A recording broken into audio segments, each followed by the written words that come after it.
ఏ ఉద్యోగం ప్రారంభించారు అసలు ఫస్ట్? జాయిన్ అయిన తర్వాత మా సీనియర్స్ని అడిగాను, సార్ సబ్ ఎడిటర్ అంటే ఏం చేస్తాడు సార్ అని. ఓరి నీకు తెలియకుండా ఉద్యోగం ఎవడిచ్చాడు రా. ఈనాడు ఉద్యోగం ఉంది కాబట్టి పిల్లలు ఇచ్చారు, ల్యాప్ ఇస్తారా ఏంటి నా మొహానికి. రెండో రోజు నుంచే రైటర్ని పిలిచి రోజు వీడికో 4 వాక్యాలు రాయి, వీడికో 4 వాక్యాలు రాయి అని పెంచుకుంటూ వెళ్ళారు.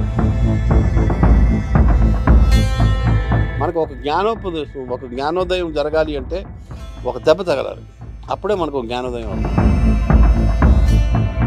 కానీ ఇప్పుడు కొత్త కొత్త ఆంక్షలు ఎక్కువైపోయాయి. రూపాయి ఇస్తేనే శోభన్ బాబు వచ్చేవాడు.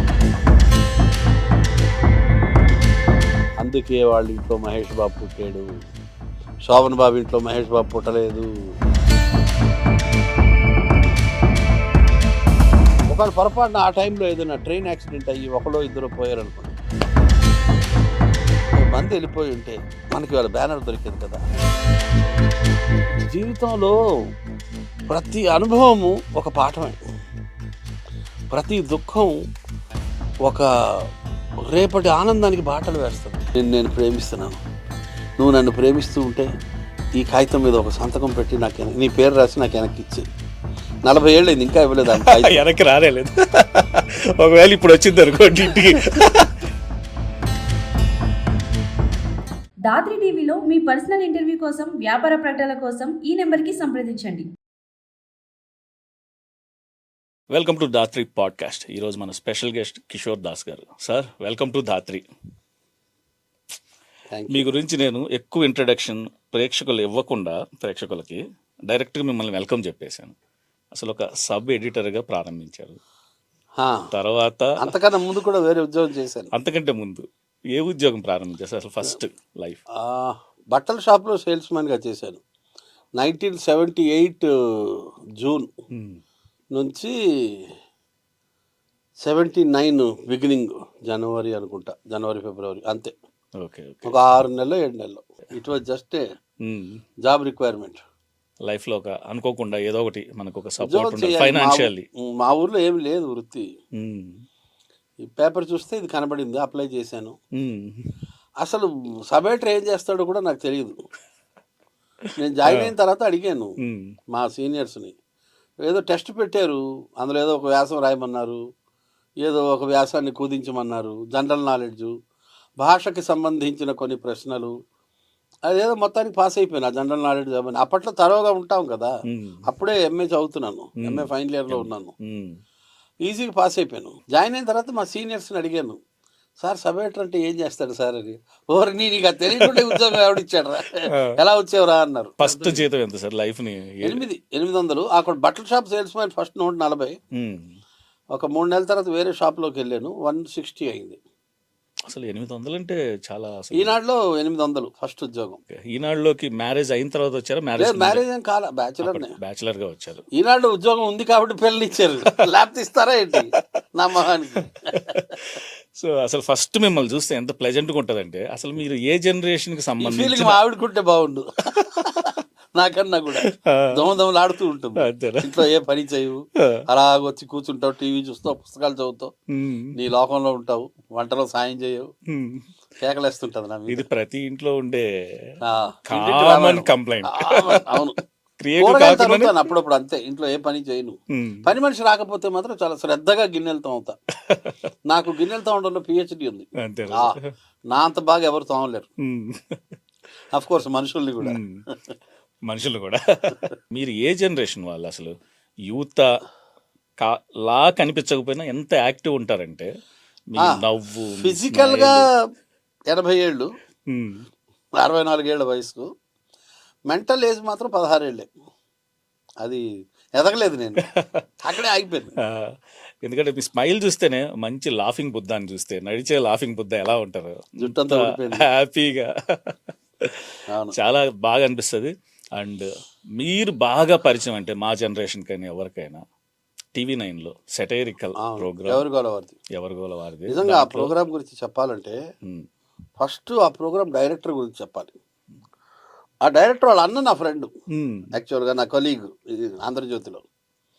అతను యాక్చువల్గా నన్ను పిలిచింది వేరే పనికి, సెలెక్ట్ చేసింది వేరే క్యారెక్టర్కి. ఒకసారి ఏదో పిలిపించి నేను ఒక పొలిటికల్ షో చేద్దాం అనుకుంటున్నాను, నాకు ఒక 2 మనుషులు కావాలి, మాస్కులు పెట్టి చేస్తాను అన్నారు.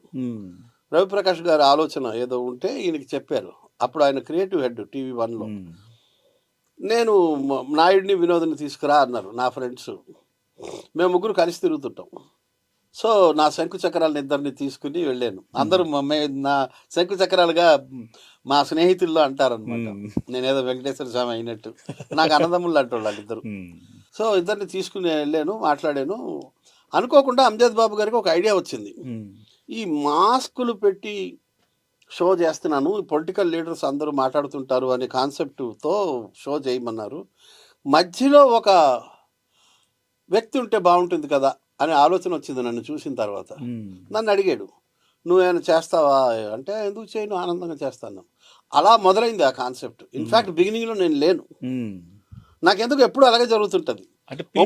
ఒంగోలు గిత్తలో కూడా అంతే, నాకు చిన్న క్యారెక్టర్.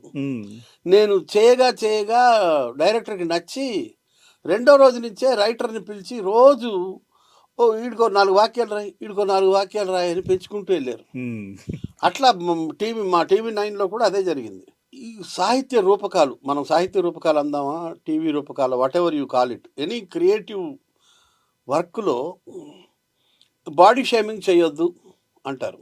లావుగా ఉంటే లావుగా ఉన్నామని చెప్పొద్దు, నల్లగా ఉంటే నల్లగా ఉన్నామని చెప్పొద్దు అని ఆంక్షలు విధిస్తున్నారు. పాత తెలుగు సినిమాలు చూడండి, సగానికి సగం మన తినే ఫుడ్ గురించి కామెడీ ఉంటుంది, లేదా బాడీ షేమింగ్గా ఉంటుంది. దాన్ని ఎవరు ఏం అనుకోరు. నన్ను లావుగా ఉన్నామంటే నేను ఫీల్ అవుతాను, అవునుగా. కానీ ఇప్పుడు కొత్త ఆంక్షలు ఎక్కువైపోయాయి, అది ఇబ్బందిగా ఉంది. కామెడీ క్రియేట్ చేయడానికి బ్యారియర్స్ పడిపోతున్నాయి, అది ఉండకూడదు నేను ఫీల్ అవుతున్నాను. మీరు అప్పుడు అంత మంచి సక్సెస్ఫుల్ ప్రోగ్రామ్. అవును, మేము విపరీతంగా ఓవర్ ది బోర్డు వెళ్ళేవాళ్ళం. అసలు చాలా మాకు రవిప్రకాష్ పూర్తి స్వేచ్ఛ ఇచ్చాడు. అలానే మీరు కొన్ని కార్యక్రమాల్లో కూడా వాళ్ళని కలిసి ఉండొచ్చు, ఎవరినైతే మీరు చేశారో వాళ్ళ దగ్గర నుంచి వచ్చిన అప్రిషియేషన్ కానీ, వాళ్ళ దగ్గర నుంచి వచ్చిన కలవలేదు. అసలు మీరు చేసిన షో జరిగినంత కాలం ఎవరిని అవాయిడ్ చేశాను. తర్వాత కలిసి మీతోటి ఎవరిని పొలిటీషియన్స్ నేను కలవను. ఎందుకంటే వాళ్ళు మనతో బాగానే ఉంటారు, ఆ చుట్టుపక్కల ఉండే మనుషులకి పగ ఉంటుంది మన మీద. ఇట్లా చేసాడు వాళ్ళతో రిస్క్ ఉంటుంది. నాకు 1-2 చోట్ల రైల్వే స్టేషన్స్లో కొంతమంది హార్ష్గా మాట్లాడారు. మా నాయకుడి గురించి ఇట్లా మాట్లాడతావు నువ్వు, నేను మాట్లాడే ఇంద్రబాబు, అదేదో రైటర్ చెప్తాడు, నేను చెప్తాను, నాదే ఉందయ్యా అంటాను నేను. మా ప్రోగ్రాంలో గొప్ప విషయం ఏంటంటే, నేను ఫీల్ అయ్యేది ఒకటి, ఒక 150-160 క్యారెక్టర్లు వచ్చాయి 5 ఏళ్ల కాలంలో. అందరికీ ఒక్క మనిషే వాయిస్ ఇచ్చాడు. బరాక్ ఒబామా దగ్గర నుంచి, సోనియా గాంధీ దగ్గర నుంచి, రాజశేఖర్ దగ్గర నుంచి, చంద్రబాబు నాయుడు దాకా అందరికి, అన్ని క్యారెక్టర్లకి ఒక్కడు వాయిస్, ఒక్క బవీర్ రవి గారు. యునిక్ కదా అది, అసలు ప్రపంచ చరిత్రలో లేదు. ఒక పొలిటికల్ షోలో అన్ని వాయిస్లకి ఒక్క మనిషి వాయిస్లు ఇవ్వడం ఎక్కడైనా నేనైతే వినలేదు. నిజమే, ఏ ఛానల్లోనూ ఎక్కడ ప్రపంచంలో ఎక్కడా లేదు. జనరల్ గా మిమిక్రీలో చూసినప్పుడు కొందరికి ఈ వాయిస్ బాగుంటది, కొందరికి ఈ వాయిస్ బాగుంటది అని స్పెషల్ గా వాళ్ళతో చేపిస్తాం. ఒక్కరే అన్ని వాయిస్లు, కొందరు బాలకృష్ణ వాయిస్ తో బతికేస్తుంటారు, అవును, కొందరు రాజశేఖర రెడ్డి వాయిస్ తో బతికేస్తుంటారు. ఈయన అన్ని వాయిస్లు అవలీలగా చేసేస్తాడు. నాకు ఆశ్చర్యంగా ఉంటుంది, ఇంత టాలెంట్ ఏంది మనుషులు అని. చాలా గొప్ప విషయం. అంటే ఉంటారు, మన చుట్టూనే ఉంటారు గొప్పవాళ్ళు. అసలు ఆయన కూర్చుని డబ్బింగ్ చెప్తా ఉంటే మేము ఒక రోజులో షూటింగ్ చేసేస్తాం. ఆయన పాపం 2 రోజులు మినిమం తీసుకుంటాడు. 24 hours పనిచేస్తాడు ఆయన. ఇన్ని క్యారెక్టర్లు డబ్బింగ్ చెప్పాలి కదా. నా క్యారెక్టర్ నేను ఒక్కడే, లీడ్ క్యారెక్టర్, నా క్యారెక్టర్ నేను మాట్లాడేస్తాను అంటే లైవ్లో అయిపోతుంది. మిగతా అన్ని క్యారెక్టర్లు మాస్కులు వేసుకున్నవి, అన్ని క్యారెక్టర్లకి ఒక మనిషి డబ్బింగ్ చెప్పాలి అంటే ఎంతవరకు ఉంటుంది ఆలోచించండి. నేను ఒక్కడిని 10 ml అయితే ఈ మొత్తం 6 60 ml ఒక మనిషి మొయ్యాలి. హిందీలో ఒక షో ఏదో వచ్చేది, గ్రేట్ ఇండియన్ తమాషా అని. తర్వాత ఫ్రెంచ్లో ఒక షో ఏదో ఉంది, పొలిటికల్ షో. ఆ 2 చూసి రవిప్రకాష్ గారు మన తెలుగు పొలిటీషియన్స్ని మాస్కులు పెట్టి ఒక షో ఆలోచించు అని బేసిక్ థాట్ ఇచ్చింది రవి. బేసిక్ ట్రిగ్గర్ చేసింది రవి. అంజద్ బాబు గారిని పిలిచి ఆయన చెప్పారు, ఇట్లా నాకు ఒక పొలిటికల్ షో కావాలి, స్క్రిప్ట్ తయారు చెయ్యి అని. సో ఆయన మాస్కులతో మొదలుపెట్టి నన్ను మధ్యలో పెట్టి అలాగ కామెడీ జనరేట్ చేశాడు. నేను అడిగాను, నన్ను ఎందుకు సెలెక్ట్ చేసావంటే నీ భాష బాగుంటుంది, నీ ఎక్స్ప్రెషన్ బాగుంటుంది, నీ బాడీ రెగ్యులర్ బాడీ కాదు కాబట్టి నువ్వు సెలెక్ట్ అయ్యావు అన్నారు. చేయగా మెల్లగా నలిగాను. నిజానికి నాకు రాదు యాక్టింగ్, అసలు రాదు యాంకరింగ్. పాప మహమ్మద్ అంజద్ బాబు గారు నేను చాలా టేకులు తినేవాడిని స్టార్టింగ్. అసలు ఆయన ఎంత సహనంతో ఓపికతో ఒక రాయిని శిల్పంగా మలిచాడు ఆయన.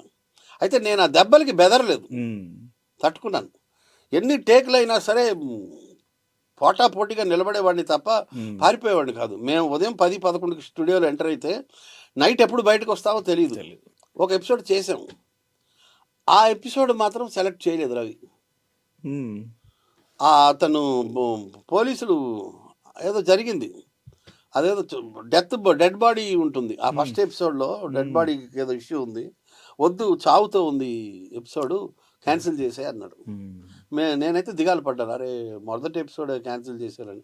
నిజానికి మంచిదైంది, బలిచ్చినట్టు అయింది. ఒక ఎపిసోడ్ బలిచ్చినట్టు అయింది, తిరగలేకుండా విజయంగా 61 రోజులు. బిగినింగ్లో ఎలక్షన్స్ 2009 డైలీ షూట్ చేసాం, 61 రోజులు డైలీ చేసాం. ఆ తర్వాత వీక్లీ 5 సంవత్సరాలు చేసాం, 2009 నుంచి 2014. అండ్ ఆల్వేజ్ టాప్ 10లో ఉంది, టాప్ 5లో కూడా చాలా కాలం ఉంది. అంటే ఎప్పుడన్నా అనుకున్నారా దాస్ గారు నేను సినిమాల్లో యాక్ట్ చేస్తాను? అసలు యాక్టర్ అవుతానన్న ఆలోచన ఏనాడు లేదు. నాకు విచిత్రం ఏంటంటే నాకు డ్రీమ్స్ ఉండవు. ఇప్పటికీ ఇది చెయ్యాలి, ఇది సాధించాలి అని ఉండదు. మహా అయితే నాకు ఒకటే ఎక్కువ కోరిక ఏది ఉంటుందంటే ఆ బుక్కు చదివేయాలి తొందరగా. నెమ్మి నీలం జయమోహను, ఆ తమిళనాడు రైటర్ బాగా రాశాడు, అందరూ చెప్తున్నారు ఈ మధ్య. తర్వాత ఈ మధ్య ఏదో నవల వచ్చింది, అమ్మ డైరీలో కొన్ని పేజీలు. అరే ఆ బుక్ ఎక్కడైనా తీసుకొచ్చి గబగబా చదవాలి. అమెజాన్లో ఉందా, నవచేతనకి వెళ్ళి తెచ్చుకోవాలా, నవోదయకి వెళ్ళాలా, ఆ ఉంటుంది. వాటి మీదే ఉంటుంది తప్ప మిగతా సినిమాలు చూడాలని ఉంటుంది, పుస్తకాలు చదవాలని ఉంటుంది. వీటి మీద నాకు ఫోకస్ ఉంటుంది. ఏదో జీవితంలో సాధించేయాలి, డబ్బులు సంపాదించేయాలి, పీకేయాలని మొదటి నుంచి నేను అంబిషియస్ కాదు. అలా సరదాగా మొదలైన క్యారెక్టర్ తర్వాత బిగ్ స్క్రీన్ లో చూసుకున్నాక ఏమనిపించింది దాస్ గారు? చాలా ఆశ్చర్యం వేసింది. నేనేనా అనిపిస్తుంది ఇప్పటికీ నాకు. సినిమా కన్నా కూడా ఎవరు గోల వారిది షార్ట్స్ చూస్తుంటే నేనే చేసానా అనిపిస్తుంది. ఆ డైలాగ్ డెలివరీ, ఆ మాడ్యులేషను, ఆ వెటకారం, అక్కడక్కడ సెక్యూరి టైపు బిహేవ్ చేయడం, అది ఒక బాగా చేయించాడు అతను. ఆ డైరెక్టర్కి నేను జన్మలకి రుణపడి ఉంటాను. మీరు చేసే టైంలో ఆ పొలిటికల్ క్యారెక్టర్స్ కూడా ఆనం వివేకానంద రెడ్డి గారు టిపికల్గా ఆయన మాట తీరు అదొకటి, రోసయ్య గారు, ఇలా మీకు నచ్చిన పొలిటికల్. నా ఫ్రెండ్ నాయుడు చేసేవాడు, అతను డాన్స్ అద్భుతంగా చేస్తాడు. ఒకటే స్టెప్ 5 ఏళ్ళు వేసాడు. రోసయ్య గారు క్యారెక్టర్ వచ్చినప్పుడు ఎప్పుడు రోసయ్య డాన్స్ చేస్తాడు. ఏమంటే ఒక గవర్నర్ డాన్స్ చేయవచ్చా? ఆ ఆలోచన ఎంత గొప్పది ఆలోచించండి. అయితే విధివశాత్తు నాయుడు గారికి ఒకటే స్టెప్ వచ్చు, ఇట్టిట్ అంటాడు, రోజు అదే స్టెప్. మేము ఆడుకునేవాళ్ళం, ఏంది నాయుడు అదే స్టెప్ మార్చొచ్చు, ఇదే పండుతుంది చూడు అనేవాడు. ఒక గవర్నర్ చేత డాన్స్ చేయించడం అన్నది అంటే ఇక్కడ ఒక ఎమ్మెల్యే, ఇక్కడ ఒక మినిస్టరు, ఇక్కడ ఒక ముఖ్యమంత్రి, తర్వాత గవర్నర్ అయ్యాడు. వణక్కు అంటే హే ఏందా నేను వణికేది అంటుంటాడు. సార్ ఇది తమిళనాడు సార్, తమిళనాడు వణక్కుంటా, నమస్కారం సార్ ఆయన బిగినింగ్లో వెళ్ళినప్పుడు. సో రోసయ్య మీద ఎంత కామెడీ జనరేట్ చేశారంటే మా నాయుడు చేశాడు ఆ క్యారెక్టర్, చింపేశాడు. మీ లైఫ్ని ఒక చిన్న ఒక లైన్లో డిస్క్రైబ్ చేయాలంటే హ్యాపీ లైఫ్ అంటే, ఎందుకంటే నవ్వినా ఏడ్చినా కన్నీళ్ళే వస్తాయంటారు. అవును. సో ఏ కన్నీటి వెనకాల ఏముందో తెలుసు అని అన్నట్టు నేను ఇప్పటికీ అనుకుంటా, జీవితంలో విషాదం ఉంది, కష్టం ఉంది, ఆనందమే ఎక్కువ ఉంది. ఆనందం పాలు ఎక్కువ ఉంది. సో దేవుడు ఆ క్వాలిటీ ఇచ్చాడు. చాలామంది లైఫ్లో నేను ఇది చేయలేకపోయానే, నేను అది చేయలేకపోయానే, వాడు అది చేసేస్తున్నాడే, నేను ఇది చేయలేకపోతున్నాను అనేవాళ్ళని చాలామంది నా జీవితంలో చూశాను నేను. మ్యాక్సిమం ఫలానా పుస్తకం చదవాలి, ఫలానా సినిమా చూడాలి, ఫలానా హోటల్కి వెళ్ళి తినాలి, ఫలానా డిష్ తినాలి. యాప్రికాట్ డిలైట్ తింటే ఇవాళ బాగుంటుంది కదా, మంచి శనగల కూర వేసుకుని, పూరి వేసుకుని, ఉప్మా వేసుకుని, వైట్ చట్నీ వేసుకుని, టమాటో చట్నీ వేసుకుని, మొత్తం కలిపి పిండేసి పిసికేసి నవ్వులుతూ ఉంటే బాగుంటుంది కదా. అమ్మ డైరీలో కొన్ని పేజీలు కొత్త పుస్తకం వచ్చింది, ఎండమూరి ఎలా రాస్తారో అదే బాణీలో రాసాడు ఆ కొత్త కుర్రోడు, సమ్ రవి మంత్రి అని. బాగుందట బుక్, అరే ఆ బుక్ ఎక్కడ ఉందో వెతకాలరా, ఈ యావే ఉంటుంది. అంటే ఫలానా కెరీర్లోకి వెళ్ళాలి, ఇది చేసేయాలి, ఇది సంపాదించేయాలి, మేడ కట్టేయాలి, మిద్దె కట్టేయాలి, అవి ఉండదు. బట్ మరపు అనేది లేకపోతే మనిషి చచ్చిపోతాడు. మరపు ఇచ్చి దేవుడు కాపాడాడు.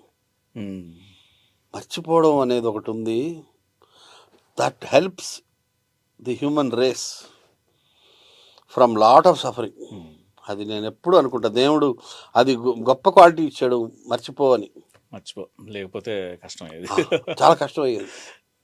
ఇప్పుడు నేను ఎప్పుడు అనుకుంటా, ఒక చిన్న పిల్లవాడిని, నేను చిన్నపిల్లని చూసినప్పుడు అప్పుడప్పుడు నాకు ఒక ఫీలింగ్ కలుగుతుంటుంది, అరే ఈ బచ్చాగాడిని ఎక్కడ వదిలేసినా కూడా హీ విల్ బి హ్యాపీ. మీరు వాడిని ఒక దెబ్బ కొట్టండి, 2-3 minutes తర్వాత వాడు మీ చుట్టూ ఆనందంగా తిరుగుతుంటాడు, కేరింతలు కొడతా ఉంటాడు.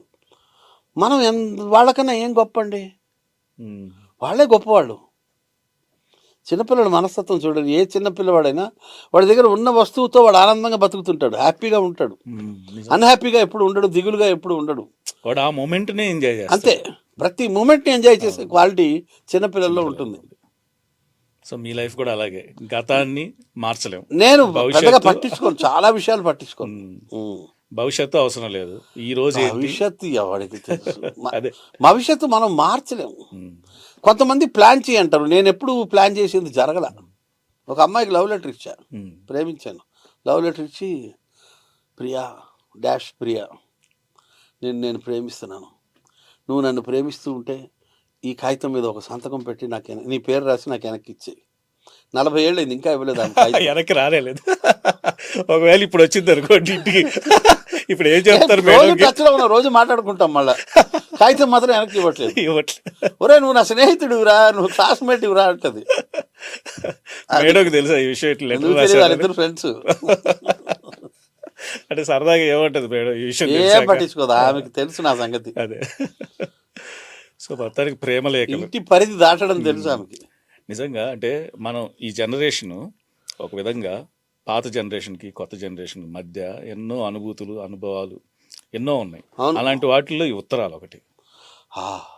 నిజంగా ఇప్పుడు మిస్ అయ్యేది ఉత్తరమే. ఎందుకంటే ఆ రోజుల్లో ఒక ఊరికి పోయినా, అసలు హైదరాబాద్లో ఉద్యోగానికి వచ్చాను, మా అమ్మ ఉత్తరం కోసం రెగ్యులర్గా ఎదురు చూసేవాడిని. మా అమ్మ వారానికి 1-2 ఉత్తరాలు రాసేది. మా నాన్న దాంట్లో 2 పేజీలు ఇంగ్లీష్లో ఎవరి చేత రాయించి మా సింధీ లిపిలో సంతకం పెట్టేవాడు. ఎదురు చూసేవాడు నేను ఆ ఇన్లాండ్ లెటర్ కోసం. అసలు ఆవిడ ఆశీర్వదిస్తూ రాసే ఉత్తరం ఒక వారం రోజులు ఒక కిక్ ఉంటుంది. అక్కడ విషయాలన్నీ బరంపురంలో ఇలా జరుగుతుందిరా అని, మీ తమ్ముడు ఇది చేశాడరా, మీ అన్నయ్య ఇలా ఉన్నాడు, హ్యాపీగా ఉన్నారు, మీ వదిన బాగానే ఉందిరా, మీ నాన్నగారు బాగానే ఉన్నారా, ఇవన్నీ చదువుతుంటే మొబైల్ వచ్చిన తర్వాత ఎవ్రీథింగ్ బికేమ్ క్విక్. అసలు నేను గ్రామ్ఫోన్ రికార్డు ఒక 50 ఏళ్ళు ఉంది. ఒక్కసారి టేప్ రికార్డర్ ఎప్పుడైతే మొదలైందో, గ్రామ్ఫోన్ రికార్డర్ వెళ్ళిపోయిన తర్వాత టేప్ రికార్డర్ వచ్చింది. టేప్ రికార్డర్ తర్వాత మిగతా పరిణామాలు చాలా వేగంగా జరిగాయి, ఫాస్ట్. ఇంత చిన్న మనకి ఒక 10 పాటలు పెట్టాలంటే 10 గ్రామ్ఫోన్ రికార్డులు, ఒక 100 పాటలు పెట్టాలంటే ఒక 50 గ్రామ్ఫోన్ రికార్డులు, అంత స్పేస్ అవసరం. అది ఎంత శీఘ్రగతిన పరిణామం చెందిందంటే సమాజం, ఈరోజు ఇంత చిన్న పెన్ డ్రైవ్లో ఎన్ని ఉంచుకోవచ్చు, లక్షల పాటలు. అసలు ఏందో మరి వాటికి టెర్రాబైట్ అని, ఏందో గిగాబైట్ అని. నాకు టెక్నాలజీ అంత లేదు, చెప్తున్నా. టెక్నాలజీ మొదటి కంప్యూటర్ ఒక గది అంత ఉండిందట, ఇప్పుడు కంప్యూటర్ ఒక స్టీల్ పళ్ళెం అంత వచ్చేసింది. ఇప్పుడు మొబైల్ ఫోన్ కూడా ఒక పెద్ద కంప్యూటర్. ఆ మొబైల్ ఫోన్లో జరగని విషయం లేదు. అసలు మా మా వీధిలో ఒక ఫోన్ ఉండేది, వీధికి ఒక ఫోను.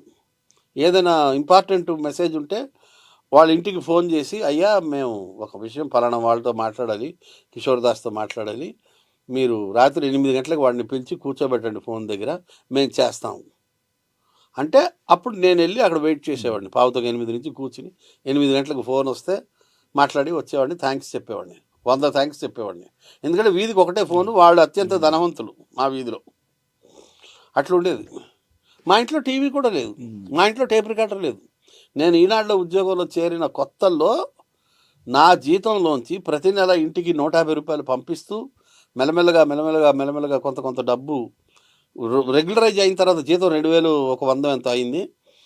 అందులో ప్రతి నెల కొంత డబ్బు మిగులుస్తూ నా మొట్టమొదటి అరుదైన వస్తువు ఒకటి కొనుక్కున్నది ఏంటంటే టేప్ రికార్డర్. నేను పాటలు వింటూ పుస్తకాలు చదవడం అలవాటు స్కూల్ డేస్ నుంచి. మాకు రేడియోలో వివిధ భారతిలో పాటలు, బినాకా గీత్మాల, సిబాకా గీత్మాల తర్వాత అయింది, శ్రీలంక రేడియో పాటలు కొన్ని వచ్చేవి. ఇవన్నీ రోజులో 4 గంటలు కవర్ చేసేవి. మిగతా 4-5 గంటలు 6 గంటలు చదివే టైంలో మాకు పాటలు వినడానికి ఉండేది కాదు. There was no other source of entertainment. చదువుతూ పాటలు వినడానికి కాలేజీ పుస్తకాలు, నవలలు, కథలు విపరీతంగా చదివేవాడిని. ఈ సంగీతం వింటూ చదవడం అలవాటు. టేప్ రికార్డర్ కొనే స్థామత లేదు మాకు. సో ఉద్యోగంలో చేరిన ఒక 8-9 నెలలకి ఒక ఏడాది అయింది అనుకుంటా. అప్పటికి కొంచెం కూడబెట్టి ఒక పిసర అప్పు చేసి టేప్ రికార్డర్ కొని ఆ రోజు నేను పొందిన అనుభూతి అసలు. అప్పట్లో ఏమన్నా గుర్తుందా దాస్ గారు, ఏ పాట విన్నారు? కిషోర్ కుమార్ పాటలు పిచ్చిగా వినేవాడిని, అన్నీ బాగా ఇష్టంగా వినేవాడిని. హమే తుమ్సే ప్యార్ కితనా, అసలు ఒక పాట కాదుగా, ఆరాధన పాటలు అసలు ఎన్నో. బాబీ పడోసన్, అబ్బో పడోసన్ తెలుగులో కూడా వచ్చింది. అవును, పక్కింటమ్మ. అసలు ఆ రోజులు నిజంగా పాటతోటే అసలు లైఫ్ అంతా ఒక రఫీ కానీ, ముఖేష్ కానీ, అసలు ఆ టేప్ రికార్డర్లు కోటిలో గుజరాతీ గల్లీ అని ఒకటి ఉంది, ఆ గల్లీలో క్యాసెట్లు అమ్మేవాళ్ళు. ఆ క్యాసెట్లు కొనుక్కొని వచ్చి ఆ క్యాసెట్లు పెట్టుకుని, నాకు ఏదో ఒక సినిమాలో ఫలానా ఒక పాట బాగా ఇష్టంగా ఉండేది, ఆ పాట ఇప్పుడు గుర్తులేదు. ఆ ఒక పాటని ఒకే క్యాసెట్లో 20 సార్లు ఎన్నిసార్లు పెట్టించుకుని అది కూడా వినేవాడిని. అప్పట్లో ఏదో సినిమా లాంగ్ బ్యాక్ గుర్తులేదు ఆ పాట.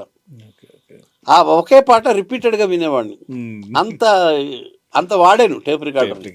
పాటలు అంటే అంత ప్రేమగా ఉండేది. ఈరోజు ఇంత చిన్న బ్లూటూత్ ప్లేయర్లో ఇంతే ఉంటుంది. ఒక టేబుల్ మీద మనం పేపర్ వెయిట్ పెడతాం, ఒక పేపర్ వెయిట్లో ఈరోజు ఒక చిన్న చిప్ పెట్టేస్తే ఒక 2000 పాటలు అందులో వస్తున్నాయి. దానికి కొంచెం ఒక చిన్న ఛార్జర్ పెడితే బ్రహ్మాండమైన క్లారిటీతో వస్తున్నాయి. నా దగ్గర ఉంది పాత పాటలన్నీ వేసుకుని ఇంత చిప్లో 1000 పాటలు పెట్టుకున్నాను. మీకు నచ్చిన పాటలన్నీ సుశీల దగ్గర నుంచి, జానకి దగ్గర నుంచి, రామారావు, నాగేశ్వరరావు అన్నీ, నాగ్గాడు, ఇంటిగాడు, ఇంటోడు, ఆ జనరేషన్లో పెరిగిన వాళ్ళం కదా. ఎన్టీఆర్ అంటే పిచ్చి మొదటి నుంచి. ఇప్పుడు అంటే లేవు కానీ అప్పుడు నేల టికెట్లు ఉండేవి. నేల టికెటే ఎంత బాగుంటుంది. ఆల్మోస్ట్ ఫ్రెండ్స్తో వెళ్ళే సినిమాలన్నీ నేల టికెటే. 2 రూపాయలు ఉంటే 40 పైసల సినిమా టికెట్ కొని 120 పైసల స్నాక్స్ తీసుకుని తిని సినిమా చూసేవాళ్ళం. ఆ అనుభూతి ఇప్పటికీ మర్చిపోలేదు. కానీ ఈరోజు 2000 పెట్టినా పోయాం వచ్చాం, అసలు ఏం జరిగింది, ఆ సినిమా ఏంటిది అనుకుంటున్నాం. సినిమాల్లో కథ ఉండట్లేదు. అప్పుడప్పుడు మంచి సినిమాలు వస్తున్నాయి తప్ప రెగ్యులర్గా చాలా సినిమాలు చాలా మామూలుగా ఉంటున్నాయి. ఆ పాత సినిమాల్లో కథ ఒక బిగి ఉండేది, ఒక బలం ఉండేది. ఇప్పుడు కొన్ని సినిమాలే వస్తున్నాయి అలాగా కథాబలం ఉన్నవి. అది విషయం. ఎండమూరి రచన నిజంగా నేను బాగా మొన్న మంచి పల్లకి చూస్తున్నాను. ఎండమూరి డైలాగులు ఎంత బాగుంటాయి. గాంధీ క్యారెక్టర్లో నుంచి ఎన్ని డైలాగులు చెప్పిస్తారంటే, సొసైటీలో ఒక ఫ్రస్ట్రేటెడ్ యంగ్ గ్రాడ్యుయేట్ ఆయన్ని ఇరిటేట్ చేస్తుంటే అడుగుతాడు, నీకు తెలిసిన 3 పతివ్రతల పేర్లు చెప్తాడు. మీ భార్య, మా అమ్మ, మీరు ఒప్పుకుంటే మీ భార్య మీరు ఒప్పుకుంటే మీ ఆవిడ, మా అమ్మ మీ అమ్మ, మీరు ఒప్పుకుంటే మీ ఆవిడ. అసలు డైలాగ్లో చూడండి అసలు ఎలా ఉంటుంది అసలు. ఎంత బాగా రాశారండి యండమూరి. నేను బాగా ఇన్ఫ్లుయెన్స్ అయిన, ఎక్కువసార్లు చదివిన నవల యండమూరి ఋషి. అంతర్ముఖం. ఋషి అయితే నిజంగా ఋషి కానీ అంతర్ముఖం కానీ, ఆల్బర్ట్ కామూది ది అవుట్ సైడర్, దాన్ని బేస్ చేసుకుని అంతర్ముఖం రాశారు. ఆయన మొదటి మాట తొలి పలుకులో రాశారు. చెప్పారు. అద్భుతంగా ఉంటుంది ఋషి మాత్రం. ఎన్నిసార్లు చదివాను, ఎంతమందికి బహుమతికి ఇచ్చాను ఆ పుస్తకం. యండమూరితో మొదలెట్టిన రచన, ఆయన నవలన్నీ చదివేస్తాం, గబగబా చదివేస్తాం. 2 రోజుల్లో ఆయన నవల అయిపోతుంది. అంతకన్నా పట్టదు. 2 రోజులు చదివామంటే గొప్పే. మనం ఒకసారి మొదలెట్టామో చచ్చేమే, అడిక్ట్ అయిపోతుంది. వదలం మనం ఇంకేం పని చెయ్యం. యండమూరి రచనలన్నీ అయిపోతాయి గబగబా. తర్వాత మనలో ఒక తృష్ణ మొదలవుతుంది. అరే చదవాలి చదవాలి చదవాలి చదవాలి, ఏదో ఒకటి అర్జెంటుగా చదవాలి. ఇప్పుడు మీరు చెప్తుంటే అప్పటి జనరేషన్కి ఈ పుస్తకాలు చదవడం, ఈ కవిత్వం మీద interest, Sri Sri source of entertainment తక్కువ కదా. టీవీ లేదు, ఫోన్ లేదు. ఎంటర్టైన్మెంట్ ఏంటి? మనుషులు మాట్లాడుకోవడం, పుస్తకాలు. అప్పట్లో పని పాట లేకపోయిన కుర్రోళ్ళైనా ఏదో ఒక ఈ పుస్తకం చదవడం, వీటి వల్ల అవును వాళ్ళ లైఫ్లో ఎక్కడ డిస్టర్బ్ అవ్వలేదేమో. ఒక టైం ఆ రోజుల్లో మహాప్రస్థానం, వెన్నెల కురిసి అమృతం కురిసిన రాత్రి, నా అక్షరాలు జడ. సో మొత్తానికి యండమూరి గారి వీటిల్లో, నావల్స్ లో క్యారెక్టర్ నేమ్స్ కూడా చాలా డిఫరెంట్ గా పెడతారు అసలు. ముత్యవంత ముద్దులో కూడా ఆయన క్యారెక్టర్ పేరు వెరైటీగా ఉంటుంది అసలు. అక్కడ తపస్సు చేసుకుని మళ్ళీ వస్తాడు, అంత బ్యూటిఫుల్. ఇప్పుడంతా సినిమాలు, ఓటీటీలో మంచి సినిమాలు వస్తున్నాయి ఇప్పుడు. అయితే థ్రిల్లర్స్ ఎక్కువైపోయాయి. ఒక మర్డర్ ఎక్కడ జరిగింది, ఎందుకు జరిగింది పట్టుకో, బాగుంటున్నాయి. మా మలయాళం సినిమాలు బాగుంటున్నాయి కొన్ని. ఈ మధ్య కాలంలో కోర్టులు అంటే యువర్ ఆనర్ పెద్ద పెద్దగా కాకుండా రియాలిటీని చూపించే ఓటీటీలు కూడా చాలా న్యాచురల్ గా కోర్ట్ రూమ్ డ్రామాలు వస్తున్నాయి. కోర్టు ప్రొసీజర్స్ ఇలా ఉంటాయని రియలిస్టిక్ బాగుంటున్నాయి. అయితే దాసు గారు, మీ లైఫ్ను మొత్తం ఒక డైరీ లాగా తీసుకుంటే, ఈ పేజీ నాకు అక్కర్లేదు, it is a black day అనుకోని కొన్ని పేజీలు చించేదలుచుకుంటే, అసలు జీవితంలో ప్రతి అనుభవము ఒక పాఠమే. ప్రతి దుఃఖం ఒక రేపటి ఆనందానికి బాటలు వేస్తుంది. ఒక దుఃఖం వచ్చింది అంటే దాని నుంచి మనం ఒక పాఠం నేర్చుకోవాలి. నేర్చుకుంటే నెక్స్ట్ మనకు తర్వాత అర్థమవుతుంది, అరే నేను ఆ రోజు ఆ తప్పు చేశాను, ఇవాళ ఆ తప్పు చేయలేదు కాబట్టి నేను ఆనందంగా ఉన్నాను. ఆ తప్పు ఒకవేళ అది జరగకపోయి ఉంటే ఇవాళ నేను ప్రాపర్గా ఉండేవాడిని కాదు. కాబట్టి అట్లా బ్లాక్ పేజ్ అంటూ ఉండదబ్బా. దేవుడు మనకి ఏదో ఒకటి నేర్పడానికి ఏదో ఒకటి ఇస్తుంటాడు. మనం అది బ్లాక్ డే తప్పు అనుకోకూడదు. దాంట్లో ఏదో ఒక పాజిటివ్ ఉంటుంది.